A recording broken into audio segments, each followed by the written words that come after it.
Sorry, I don't know what's happened.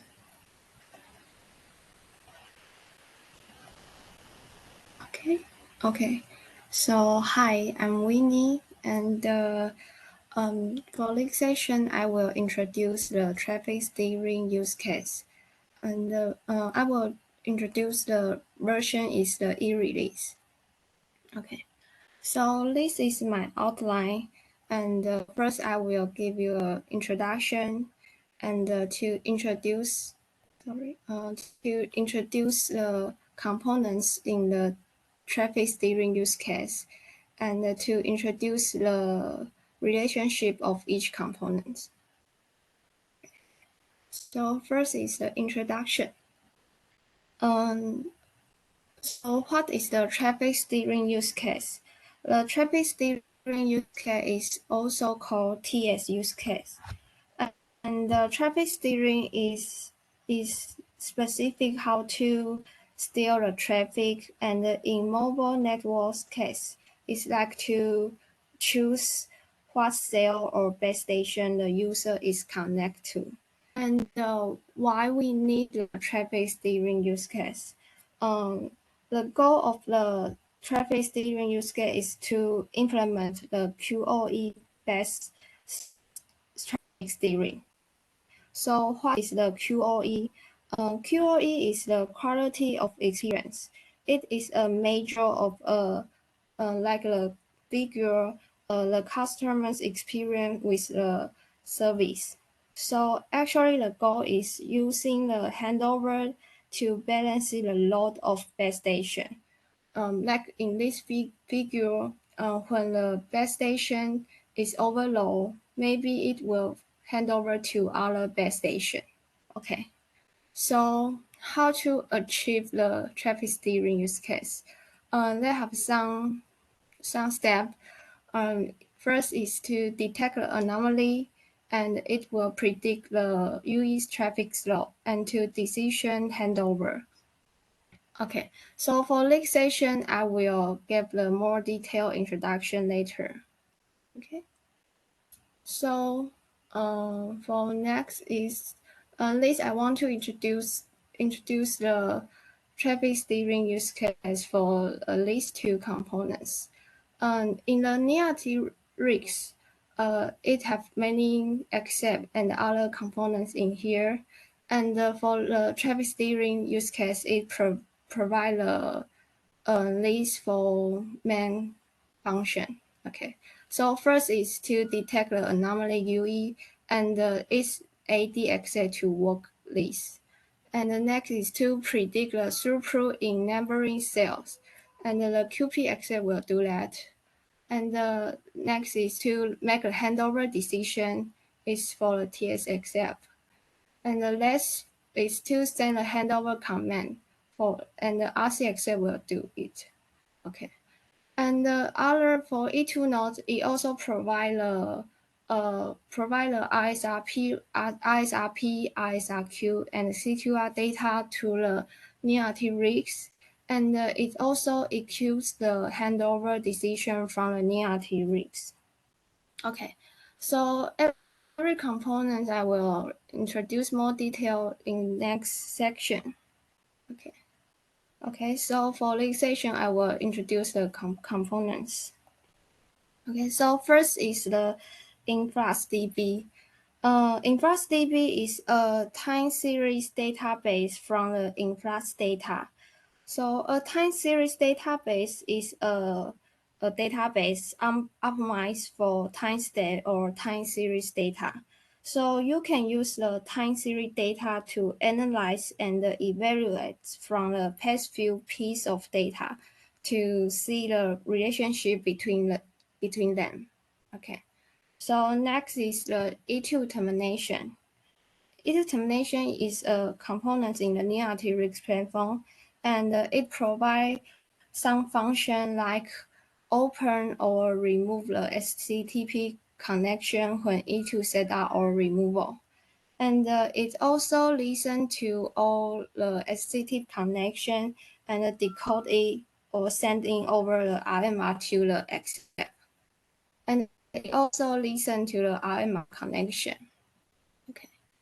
And the next component is the AD accept. The AD is the anomaly detection. So when start accept, AD accept will to insert the data to the InfluxDB, and it also fetch the data from InfluxDB and using the machine learning to detect the anomaly UE. And if when ADXA detect UE is anomaly, it will send the UE information to the TSXF.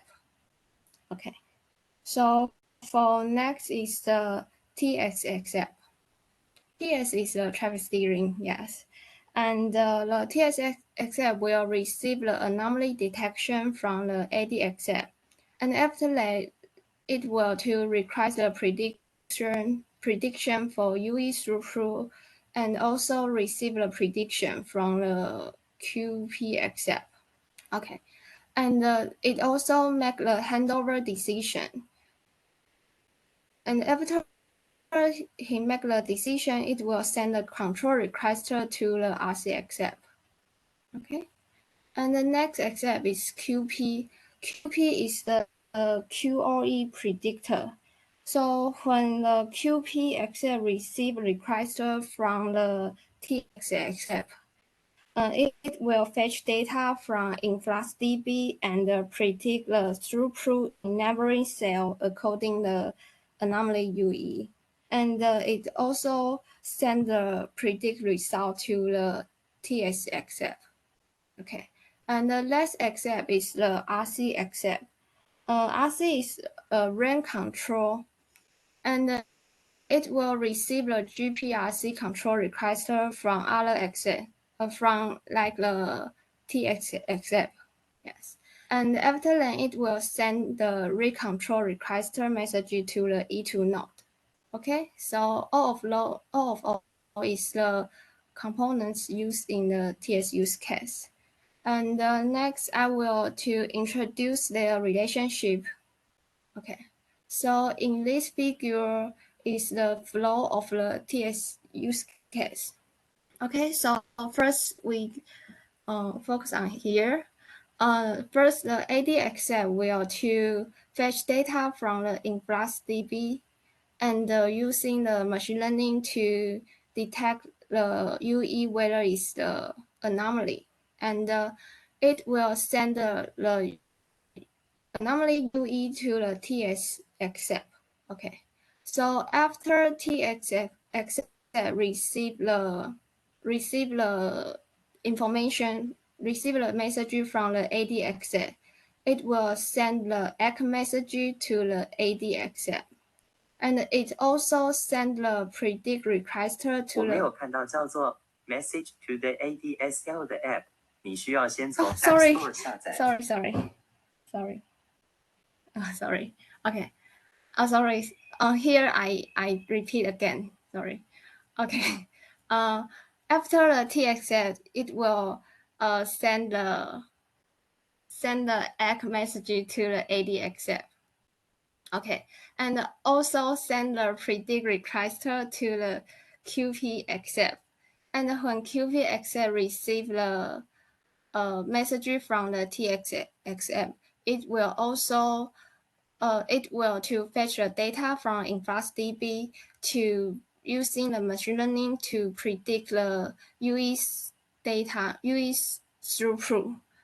Yes, and after QPX complete their work, it will send a predict message to the TSXF. Okay, so when TSXF receive the message from the QPX, it will to make the handover decision and to send the control request to the RCXF. Okay, so after RCXF receive the request, it will check send the response for the TSXF. And it also send the request to the control request to the E2 termination. And the E2 termination will also send to the E2 node. And after that, E2 node will send the response for the E2 termination and send a response to the RCXF. So this is all the flow, all the flow of the TS use case. Okay. So, have any questions?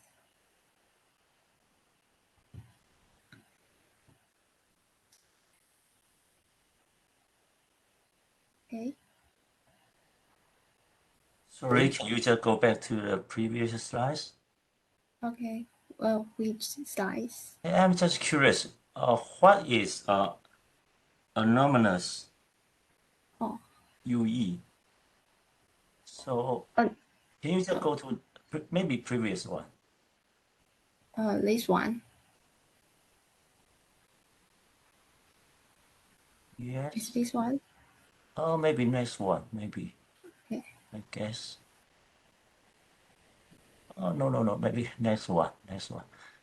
Because I'm just confused that the definition of anonymous UE. It's The number. Oh, an, okay. anonymous, or because by your spelling it is ANOMULOUS.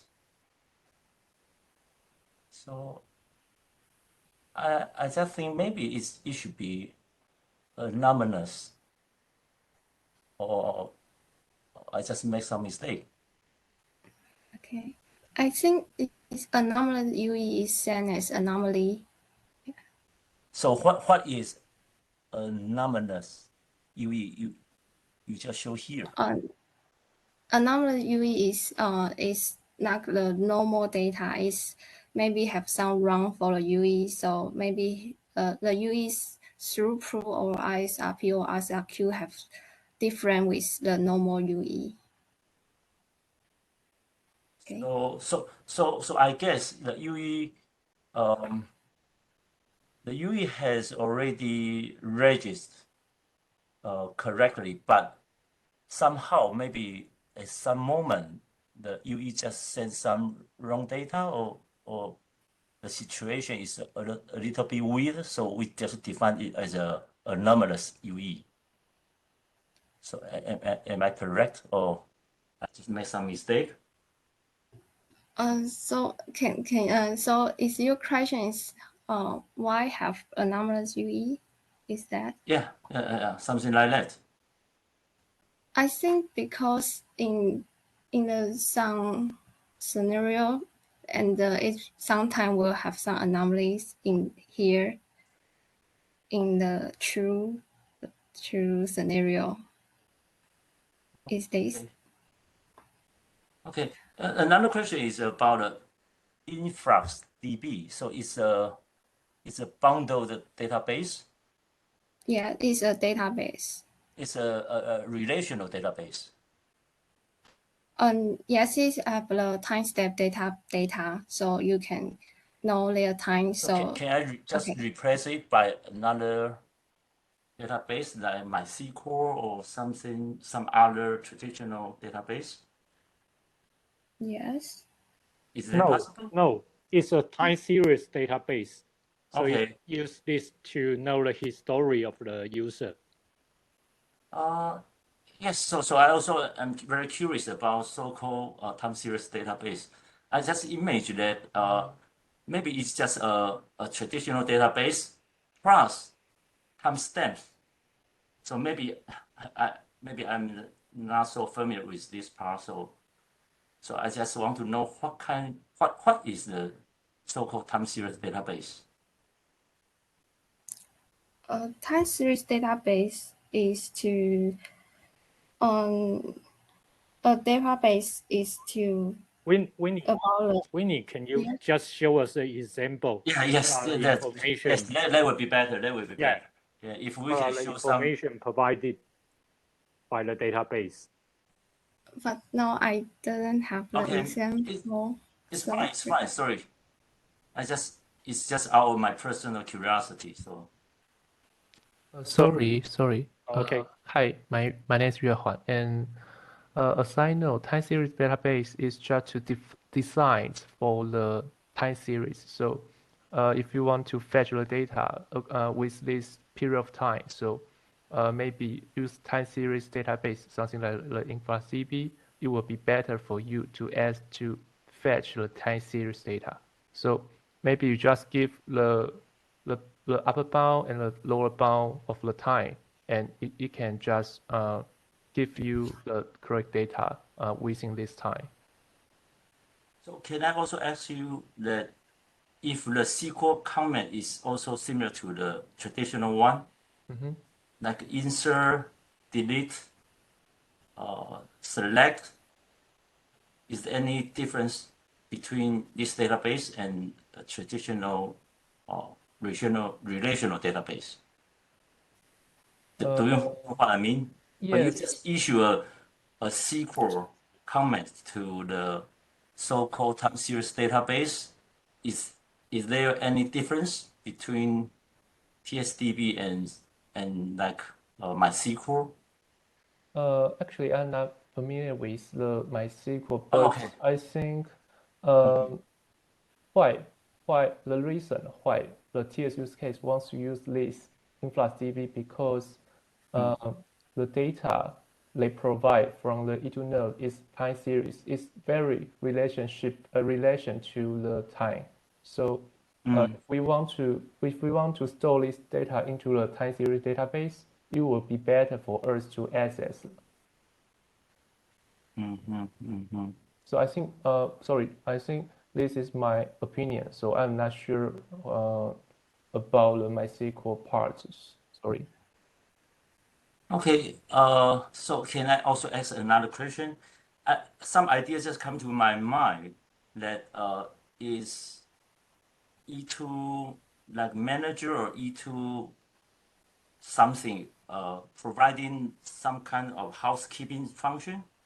For example, I just think maybe sometimes even though the node have already registered, but maybe the node is just suddenly leaving the section. So is the E2 manager or someone with taking care of such kind of situation?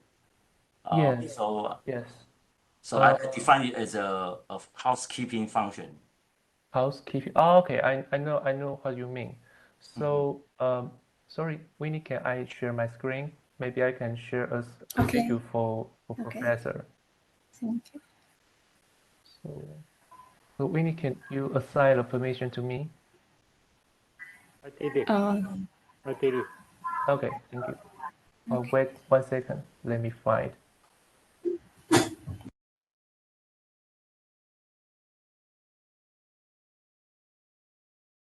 Okay, so I think I just used the previous slide about the E2 procedure to explain this. So let's see the E2 setup procedure. Okay, so actually E2 node will connect it to E2 termination over the HTTP connection, right? So if the connection is aborted, so E2 termination would know, oh, the E2 node is left. So E2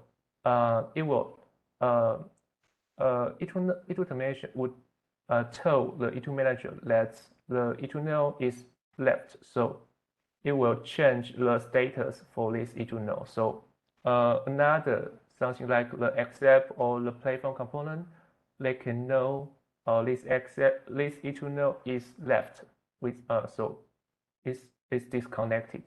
The status is disconnected. So it's clear for you. Yeah, I can understand it. But think in another way, does E2 manager or E2 termination also provide a heartbeat detection for the E2 node? Yeah. Actually, this heartbeat detection is done by HTTP. Oh, okay. By Train SCTP. control. Yes. Actually, after the HTTP connection, there is four-way handshaking. So the HTTP connection, the two sides, they need to use the heartbeat to monitor the other one, whether the other is alive or not. So if the connection is aborted, it will send the abort command to the others. Or Okay. if the if it is shut down, maybe we cannot monitor the other side, so the connection also aborted. So that means the abort message could be generated in a active way and also passive way. Yes, yes. Okay. Correct. Okay. Okay. Thank you for your explanation. And I can also use this figure to show the database access about the professor just asked this question previous. So as you can see, there are two accepts here, AD and QP, right? So actually, this InfluxDB store the data. So they just so ADXF just retrieve this UE data, and QPXF also retrieve this UE data. Okay, so I think this can be the answer.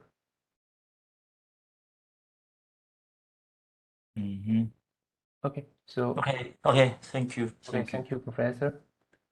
So if any question about the section, the traffic steering use case? Wait for a moment. Okay. Can you back to the slide? Which The last slide you explained. this one? No, the one you just showed to Professor Okay, Liu. so maybe it's this one. Yeah. Can you enlarge the screen? Okay, wait. Yes. In here, you can show us which SF is responsible for collecting the data. Okay, And so all the others are share the data collected by this SF. Okay, so Because we are talking to many to one, right? yes, So many SF need to get the information from a single E2 node. So in this case, there's one SF responsible for collecting the data and write to the database, and all the others are using the information. They use IMR to collect or InfluxDB to collect the data. So maybe you can use this one as an example to describe the concept again. Thank you. Okay. So actually, in this use case, this traffic steering use case, this figure is shown the TS use case in E release or C released E.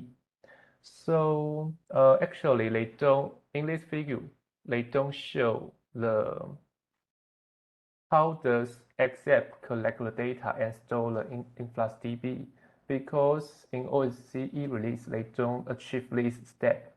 So actually, how does the data stored into the InfluxDB is a question. So actually, AD-accept would take care of this part. So when this AD-accept initially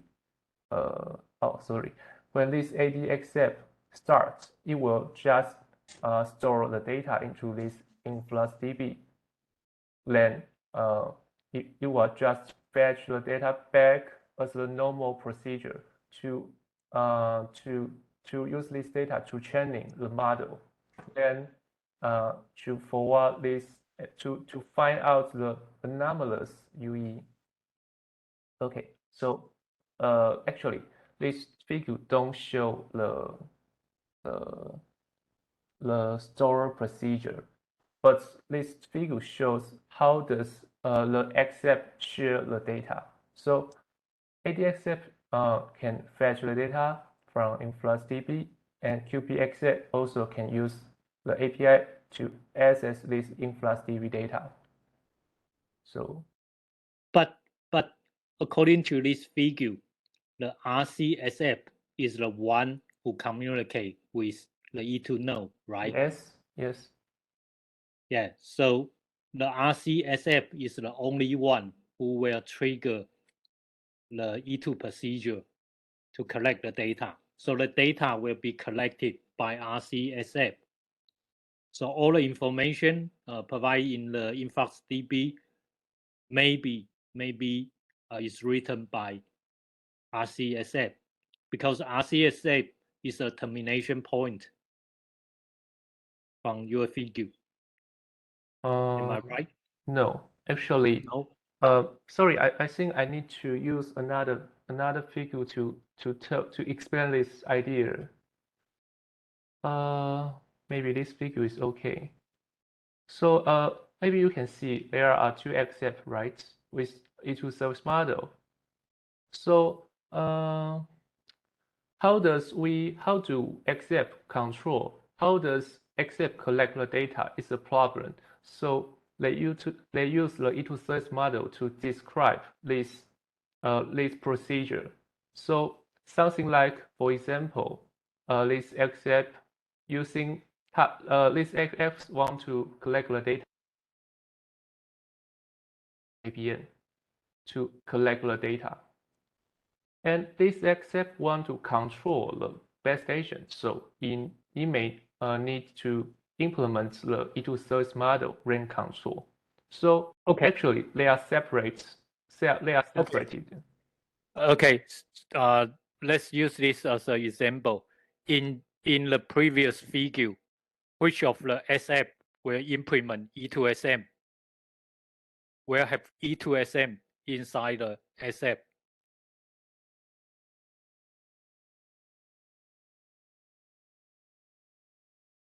Hello? Johan, can you hear me?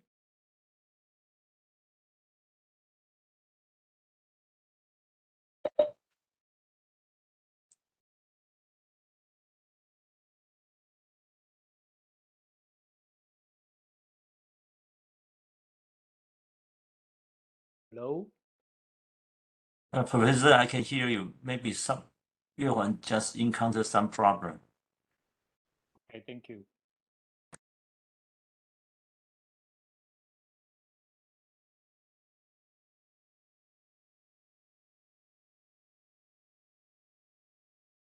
Winnie, are you there? Sorry, I cut down a little, so. Sorry. Can hear me? Yes, I can hear you. Say, its network is maybe some problem, and so Okay, it's so can anyone answer the question?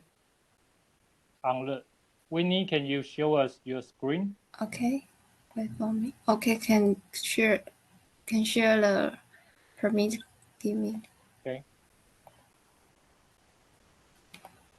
Okay.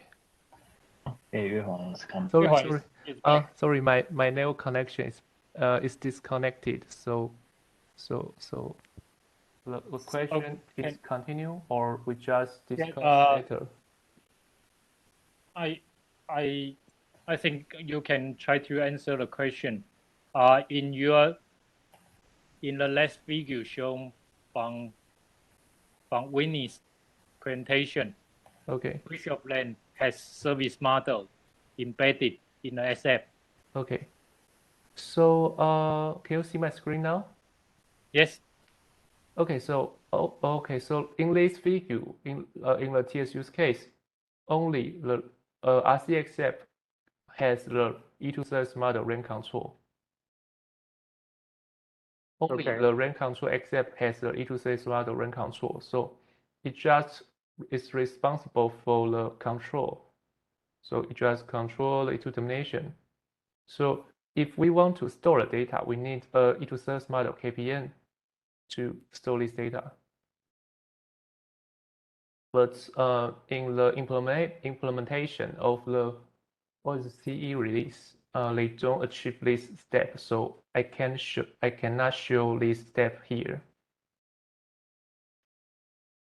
So they don't do they have any SF used to collect the data? Oh yes, it's called the E2 service model. Sorry, the accept is the KPI mode. It's KPI mode. Okay. Yes, but So actually, the KPI mode is used to collect the data, and yes. this one is used to do handover control. Yes, correct. Okay, thank you. Thank you. So 不好意思，那我请问一下，所以是会有另外一个 termination 跟别的 accept 去处理这个 E2 node 的东西的意思吗？是同一个 E2 termination 跟其他 accept 去处理这个问题。哦，这个我以 E2 为 termination 是同一个 termination 不会有多个 accept 订阅这样子。其实他们不是叫订阅，他们叫做送讯息而已。他们在 basic component 之间，他们是传送讯息。订阅是指跟基地台去做一个订阅的动作。所以在 E2 termination 这边，它可以处理像是 control 的讯息啊，像是 substitution 的讯息啊等等。对，所以如果我们这边也要再另外一个的话，会是另外一个 accept 跟 E2 termination 这边去做沟通这样子。一样也是接到同一个 E2 node 的吗？这个会取决于你要跟谁去做订阅的问题。你懂我意思吗？就是我假设我今天有10个基地台好了，但是我今天这个 RC 是想要跟1、2、3这3个人，sorry，假设今天 RC 是想跟这个1跟2去做 handover，那今天这个取资料的是想跟第10个这个基地台去做取资料的，那就会就是看你是想要跟谁去做这件事情，对。OK，有回答到您的问题吗？我想一下。哦，好，应该可以，应该可以。OK。So let's back to our schedule. Sorry, let's delay.